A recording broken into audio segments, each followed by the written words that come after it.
محترم ناظرین، آج تعویذ کے ذریعے تسخیر کا عمل لے کر ہم حاضر ہیں،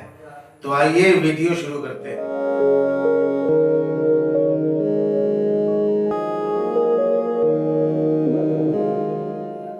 دوستو، اگر کوئی شخص کسی کا قصوروار ہو، غلطی ہو جائے، قصور ہو جائے اور وہ یہ گمان کرتا ہو کہ اس کے پاس جائیں گے تو نہ جانے وہ مجھے کیا سزا دے گا، تو ایسا قصوروار شخص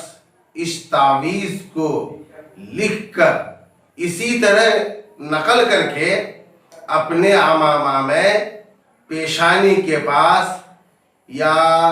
ٹوپی میں سی کر پیشانی کے پاس رکھ دے، پھر اس کے سامنے جائے جس کا قصوروار ہے، انشاءاللہ تعالی وہ شخص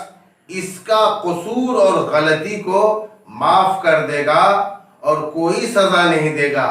لہذا یہ سزا سے محفوظ رہے گا۔ یہ عمل آزمایا ہوا ہے، کر کے دیکھیے اور فائدہ اٹھائیے۔ اللہ تبارک و تعالی ہر مومن کو سنت رسول پر چلنے کی توفیق رفیق عطا کرے۔